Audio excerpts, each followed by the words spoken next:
All right, my friends, let's go ahead and paint like Van Gogh. We get to do our very own starry night today. And so we're gonna go ahead, and I have a black piece of construction paper. If you do not have black paper, you are welcome to paint a piece of regular paper and then let it dry and then come back when you're done. All right, but it's important that we start with a dark background here. I'm just gonna use any brush that I have. I'm gonna go ahead and use a big brush today. Because that's going to help me be more like Van Gogh and use some big brush strokes. All right, I'm going to go ahead and just dab in my water cup. Remember, squish, squish on the side, making sure it gets all nice and wet.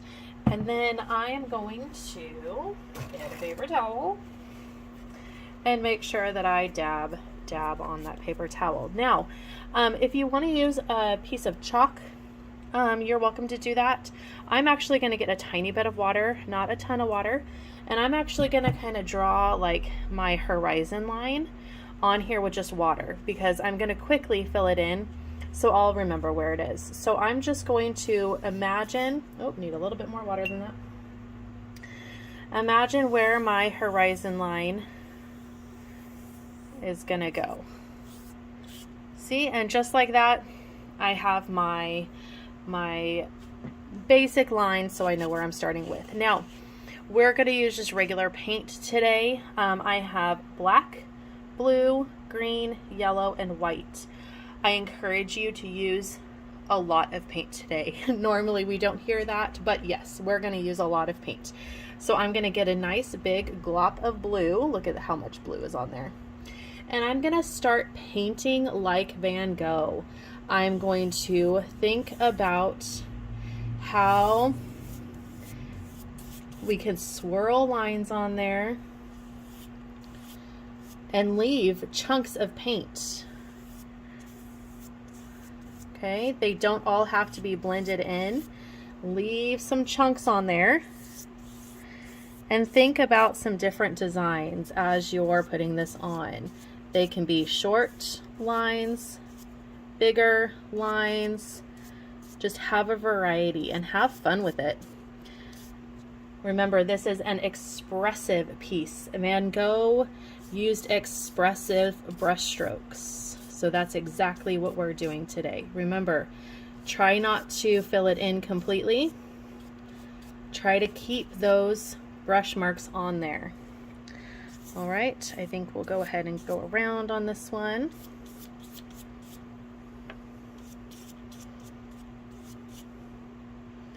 And just filling up that sky. Remember, only going until my horizon line. Only going to my horizon line. If I want to make that horizon line, I can follow that horizon line with my strokes. That will help me remember that it's there. Now that I have moved on from that water spot, I kind of now see where we're done here. And let's just get some chunks up here. Sorry, my long paintbrush is hitting things. So once again, just getting some nice expressive strokes in here. You can even leave some of the black paper showing, because we may not need that again. We can keep that there, rinse out your brush really nice. All right. It will be important that we rinse our brush each time, so pay close attention to that, because we want to express our colors. All right.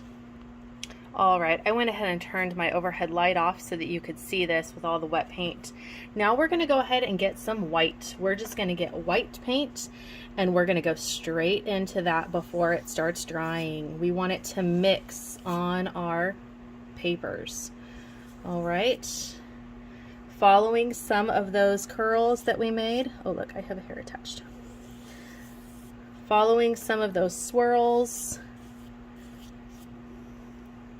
we're mixing it on the canvas. If you need to rinse your brush out, you're more than welcome to.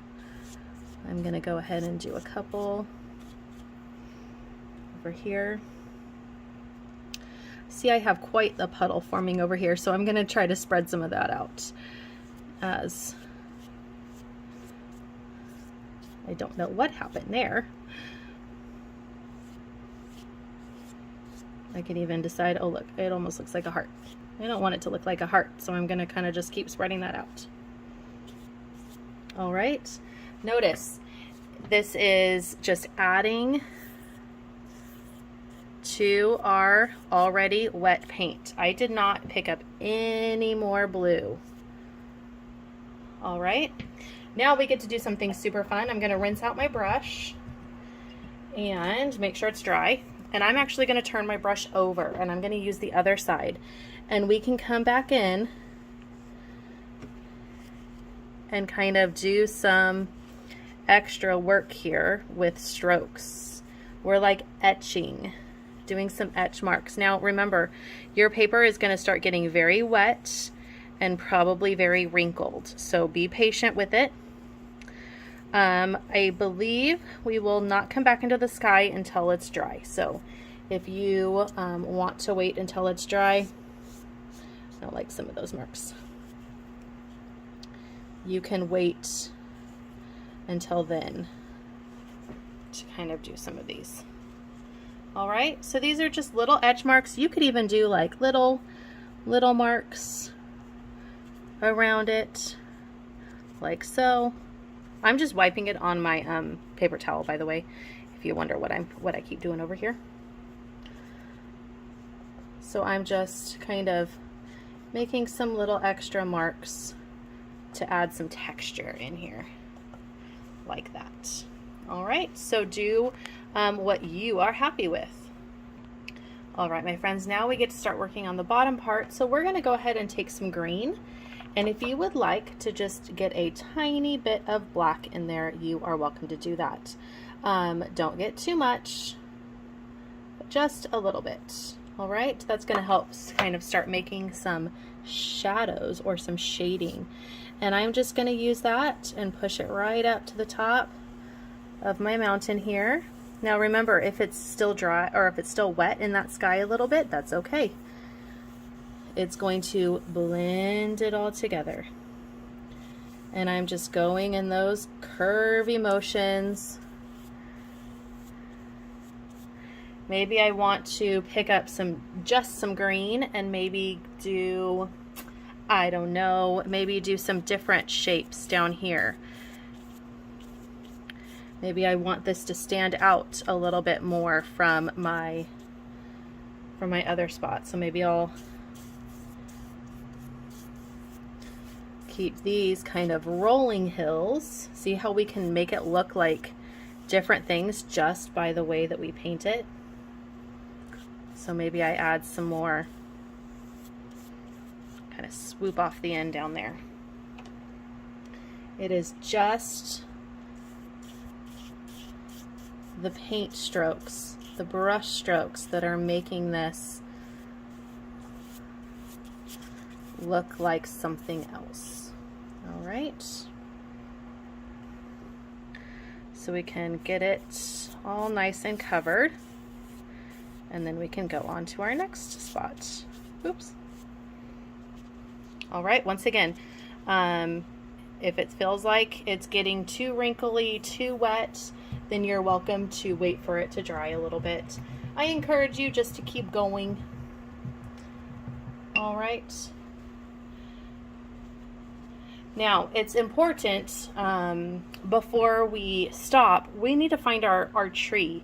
There is a cypress tree in this landscape, and so we're going to put that in there, and we're just going to use the end of our brush to kind of map it out for us. And I'm just going to swirl it on up. All right, and then maybe I come right back down. I'm just kind of looking at what I want that shape to look like. You can make your tree look however you like.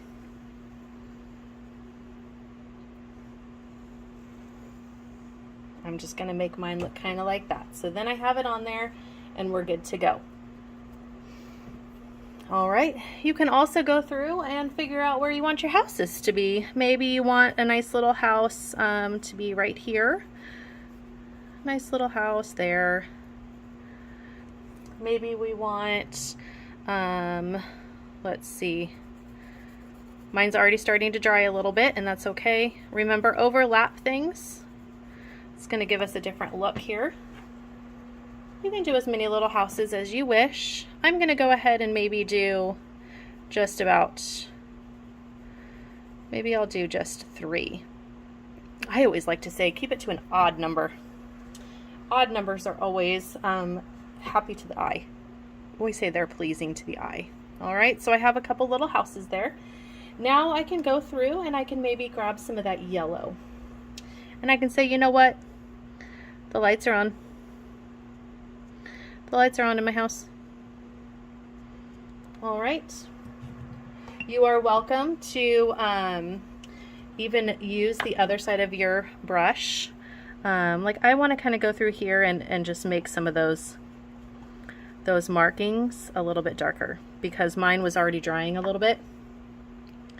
And so you can do that not with your brush, but you can actually do it with the other end of your paintbrush. Isn't that clever? Remember, Van Gogh used different objects like palette knives and different things in his artwork. So that's why some of his lines are not distinct, or they're filled with different different textures. You can even go back in here and add some of that in here. Don't spend too much time on it, my friends. Keep it loose. Think about what you're doing and just go for it. All right. So now I'm going to go ahead and go back up into my sky here, and we get to start doing some of those stars and moons and all that beautifulness. So I'm going to go ahead and maybe do a nice moon right here. If you feel like your paint is still mixing too much, you're welcome to, I would just wipe it off. Just wipe it on a paper towel. All right. And then maybe we're going to go, maybe I'll do one right here. Remember, don't fill them in completely. Like, look, I even want to do a little bit more over here. And just figure out where you want those stars to go. All right, I might do, let's see. Looking at my composition, trying to decide where I might want it to go. Keeping them different sizes. That's important. All right. Let's see. I want something to go right here, but I'm trying to decide what. Maybe I want to cross over these lines. A lot of these were following open spaces, so by adding that in, it kind of adds something different. Now, I'm not going to rinse my brush out. I still have lots of yellow on there, but I'm going to go into white. And I'm going to start adding some white to kind of make these pop a little bit more. And once again, you can wait until your paper's dry a little bit more to do the stars, if you wish. You can kind of see even just doing a nice blob of white is kind of a really cool effect. I like how all the colors mix together. I think it's really, really fun and reminds me of when I painted Starry Night. All right, now once again, let's see, I actually feel like I want to add, I'm stepping back a little bit and I'm looking. I might try to add a little bit more. This big one got a little blurry, so I'm just going to add a little bit of love in there. All right, you can now go back through and add etching marks. I'm cleaning off my brush nice and good. I don't want to get any paint on me. You can go back through, add some etching marks if you wish. Adds kind of a fun little effect. All right. And now we can go through and work on our tree. Okay, I would do some black and some green. So go into the black and then a little bit of green. And that's how we can make our magnificent tree here. Especially if your paint is still wet. Think about how we're making those strokes. We're not just kind of sticking a tree on there. We're keeping with those, oops, we're keeping with those swirls. You might even add some yellow. Why not? Mine actually turns a little brown when I do that, which is kind of nice. So I might go back and add a little bit of that over here.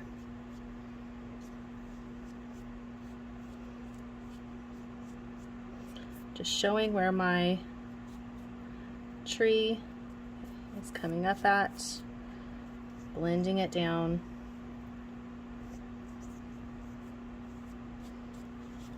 All right, we're getting close, we're getting close. Look at that starry night. Isn't it gorgeous?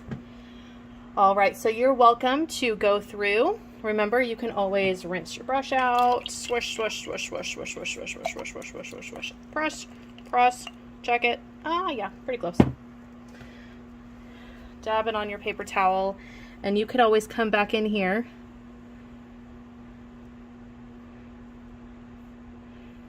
and add some of those really cool etching lines within that, and that even makes it stand out even more. How cool is that?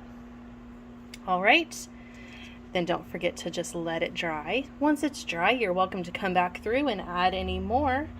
I love how it pops, especially the textures of the sky. I hope you guys had a great time making your starry night.